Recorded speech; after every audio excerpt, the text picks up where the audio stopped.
بسم اللہ الرحمن الرحیم۔ السلام علیکم ورحمۃ اللہ وبرکاتہ۔ ایس ٹی روحانی وظائف میں آپ سب کو خوش آمدید ہے۔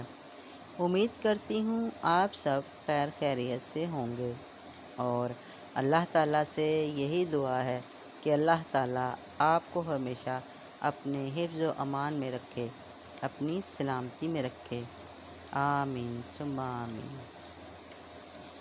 آج جو میں وظیفہ لے کر آپ کی خدمت میں حاضر ہوئی ہوں وہ ایک درود کا ہے، اور اس درود کا نام ہے درود ماہی۔ اور اس میں آپ کو بتاؤں گی کہ اللہ تعالیٰ جو ہے اس کے پڑھنے والے پر کیسے اپنا فضل و کرم کرتا ہے اور رحمت سے اپنی حفاظت میں رکھتا ہے۔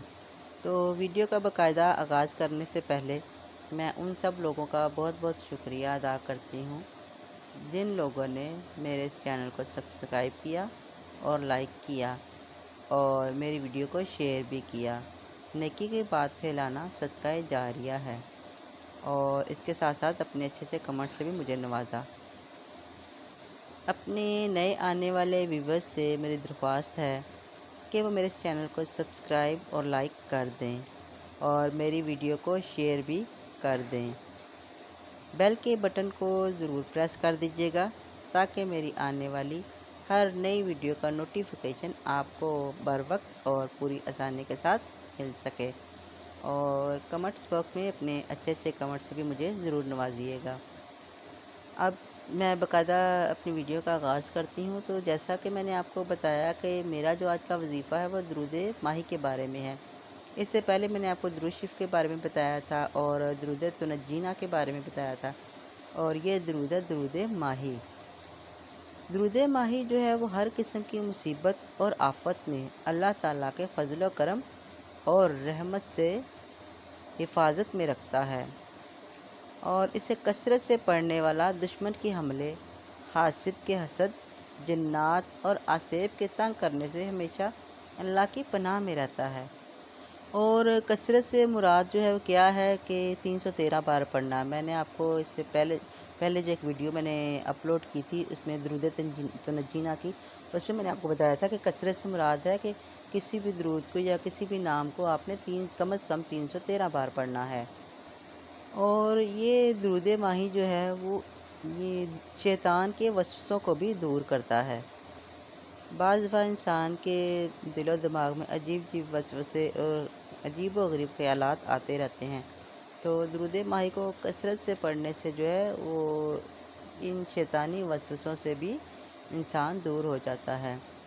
اور جو شخص سے روزانہ بعد نماز فجر 111 مرتبہ پڑھے گا، اللہ تعالیٰ اس کی حفاظت اور عزت افزائی کے لیے غیبی مخلوق سے ایک فرشتہ مقرر کر دیتا ہے جو ہر لحاظ سے درود پڑھنے والے کی حفاظت پر مامور رہتا ہے۔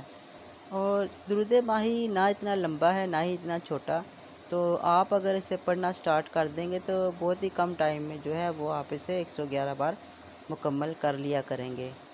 تو اس سے جو ہے وہ جو غیبی مخلوق ان کے فرشتہ اللہ تعالیٰ خود مقرر کر دے گا جو انسان کی اس درود ماہی کو پڑھنے والے انسان کی وہ خود حفاظت کرے گا۔ اور جو شخص ہر نماز کے بعد 4 ماہ تک اسے 1 مرتبہ پڑھے وہ ہمیشہ کے لیے لوگوں میں باعزت ہو جائے گا۔ ہر شخص اس کی عزت کرے گا، اور انسان تو یہی چاہتا ہے کہ اگلا انسان اس کی عزت کرے، اس کو حقارت کی نظر سے نہ دیکھے، اس کو کم تر نہ جانے۔ تو جو شخص اسے رمضان المبارک میں نماز تراویح کے بعد 41 مرتبہ پورا ماہ پڑھے، مطلب کہ جب رمضان کا چاند نظر آ جائے تو نماز تراویح ادا کرنے کے بعد پورے رمضان میں سے 41 بار پڑھے لگاتار، تو اس سے رسول اکرم صلی اللہ علیہ وآلہ وسلم کی زیارت ہوگی۔ اور اگر کوئی شخص بے گناہ قید ہے جیل میں تو اس کے لیے بھی یہ بہت زبردست درود ہے کہ جو انسان قید ہے بے گناہ بلا وجہ، تو اس کو چاہیے کہ وہ بھی اس کو اسی طرح 1 ماہ مکمل کرے، پڑھتا رہے، تو وہ بھی انشاءاللہ تعالیٰ قید سے رہائی پا لے گا۔ اور جو تاحیات اسے روزانہ کثرت سے پڑھے اس پر دوزخ کی آگ حرام ہو جائے گی۔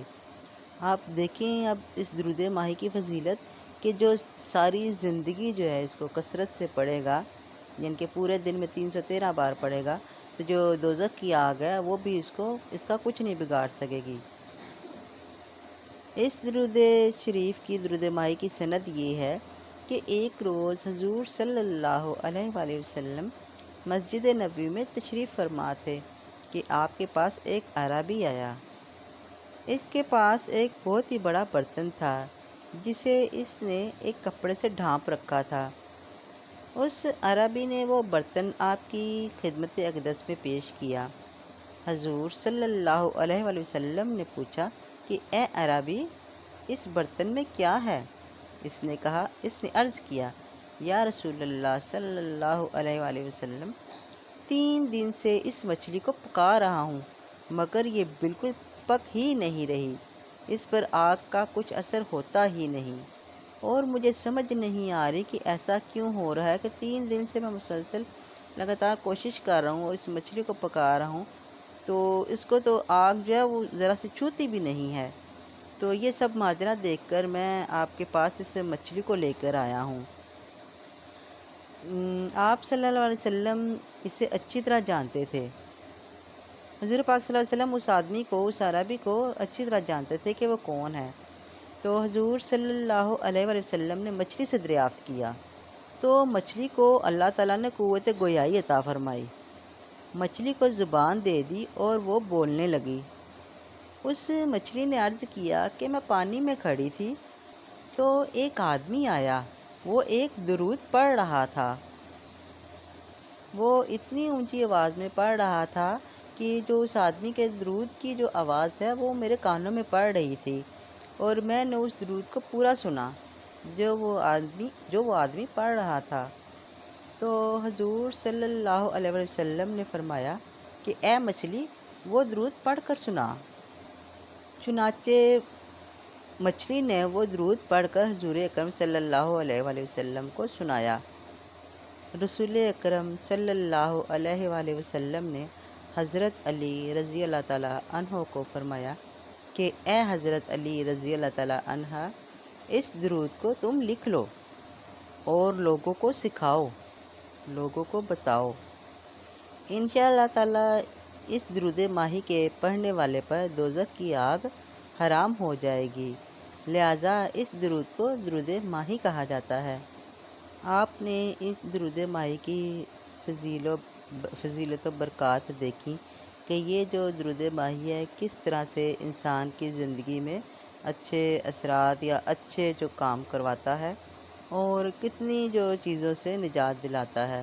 سب سے بڑھ کر کہ اس انسان پر جو یہ درود ماہی پڑتا ہے، دوزخ کی آگ بھی حرام ہو جاتی ہے، اور دوزخ کی آگ جو ہے وہ اسے کچھ بھی نہیں کرتی۔ عام روٹین میں اگر ہمارا ذرا سا ہاتھ جل جائے تو ہمیں کتنی تکلیف ہوتی ہے، تو آپ سوچیں کہ اگر جو دوزخ کی آگ ہے، خدا نہ خواستہ اگر کوئی بھی انسان چلا جائے تو اس کا کیا حال ہوگا۔ ہم تو ایک ذرا سی جو ہے وہ ہلکی سے جو ماچس کی تیلی کا ہلکا سا سیک ہے وہ بھی لگ جائے تو ہم سے برداشت نہیں ہوتی ہے، تو کتنی دیر تک جلن ہوتی رہتی ہے۔ تو کیا ہم لوگ دوزخ کی آگ برداشت کر سکیں گے؟ اسی لیے یہ درود ماہی پڑھنے کے ساتھ ساتھ آپ اپنی زندگی میں کچھ ایسے اچھے کام بھی کریں کہ اللہ تعالیٰ جو ہے قیامت والے دن آپ کی بخشش فرما دے۔ بعض دفعہ کسی کے ساتھ ایک چھوٹی سی کی گئی نیکی بھی انسان کو جہنم سے جنت کی طرف لے جاتی ہے۔ جس کسی انسان کو آپ کی مدد کی ضرورت ہوتی ہے اور آپ کی مدد سے اس کا کوئی کام بن جاتا ہے، یا اس کی ضرورت پوری ہوتی ہے، یا اس کو کسی بھی قسم کی سہولت ملتی ہے، تو وہ جو انسان ہے، آپ یہ دیکھیں کہ ایسا کام کرنے سے، اس کی مدد کرنے سے وہ آپ کو دعائیں کتنی دے گا۔ اور یہ دعائیں جو ہیں یہ ایسی چیز ہے، دعا ایک ایسی چیز ہے جو قیامت میں بھی انسان کے بہت کام آئے گی۔ اسی لیے زیادہ سے زیادہ نیکیاں کمائیے، لوگوں کی مدد کیجیے۔ اب چلتے ہیں وظیفے کی ترتیب کی طرف، اور میں آپ کو بتاتی ہوں کہ آپ نے آج کا جو وظیفہ ہے درود ماہی کا وہ کب، کیسے اور کس طرح سے کرنا ہے۔ تو آپ نے یہ وظیفہ جو ہے روزانہ جو ہے نماز فجر ادا کرنے کے بعد 111 بار اس درود کو پڑھنا ہے، اول و آخر 11 11 بار درود ابراہیمی کے ساتھ۔ اس طرح نماز فجر ادا کرنے کے بعد جب آپ درود ماہی پڑھیں گے تو اللہ تعالیٰ کی طرف سے حفاظت بھی ہوگی، اور عزت افزائی کے لیے غیب سے ایک فرشتہ بھی اللہ تعالیٰ آپ کے لیے مقرر کر دے گا، جو ہمیشہ آپ کی حفاظت کرے گا۔ اور اس کے ساتھ ساتھ جو آپ کے حاسدین ہیں ان کے حسد سے بھی، اور یہ جنات اور اسیب وغیرہ ہوتے ہیں، ان سے بھی اللہ تعالیٰ آپ کو محفوظ رکھے گا۔ اور جیسا کہ میں نے آپ کو بتایا کہ سب سے بڑی بات جو ہے وہ جہنم کی آگ سے خلاصی ہے۔ امید کرتی ہوں میری آج کا جو وظیفہ ہے وہ آپ کو پسند آیا ہوگا، میری ویڈیو پسند آئی ہوگی۔ تو 5 وقت کی نماز آپ ضرور ادا کیا کریں۔ نماز واحد ایک ذریعہ ہے قربت الہی کا، اور آپ کو تو پتہ ہی ہوگا کہ کافر اور مومن کے جو درمیان فرق ہے وہ صرف نماز کا ہی ہے۔ وظیفہ کوئی بھی کرے مکمل توجہ اور دھیان کے ساتھ کریں، اور دماغ میں جو ہے وہ اپنے مقصد کو رکھے۔ عموماً دھیان ادھر ادھر ہو جاتا ہے، یہ ایک نارملی سی بات ہے، لیکن پھر بھی آپ کوشش کریں کہ آپ کا جو فوکس ہے وہ جس مقصد کے لیے آپ وظیفہ کر رہی ہیں اس پہ ہو۔ اور اس کے ساتھ ساتھ میرے ہر وظیفے کے کرنے کی اجازت عام ہے، اس سے مجھ سے اجازت لینے کی آپ لوگوں کو ضرورت نہیں ہے۔ آپ میں سے کوئی بھی انسان اگر میرا وظیفہ کوئی بھی کرنا چاہتا ہے تو بلا جھجک، بلا میری اجازت کے آپ کر سکتے ہیں۔ اس کے ساتھ ساتھ مجھے بھی اپنی دعاؤں میں ضرور یاد رکھیے گا۔ ہو سکتا ہے آپ کے منہ سے نکلی میرے لیے دعا جو میری زندگی کو آسانی میں بدل دے، یا میری زندگی میں جو مشکلات اور پریشانیاں ہیں ان کو ختم کر دے، کیونکہ کہتے ہیں کہ اپنے لیے دعا تم دوسروں کے منہ سے کراؤ جنہوں نے گناہ نہیں کیا ہوتا، کیونکہ انسان خود تو گناہ کرتا رہتا ہے لیکن اگلا انسان دوسرے کے لیے نہیں کرتا۔ تو اس لیے آپ مجھے بھی اپنی دعاؤں میں یاد رکھیں۔ اس کے ساتھ ہی اب میں آپ سے اجازت چاہتی ہوں۔ ایک نئی ویڈیو کے ساتھ میں آپ کی خدمت میں دوبارہ حاضر ہوں گی، تب تک کے لیے آپ مجھے اجازت دیجیے۔ اللہ حافظ۔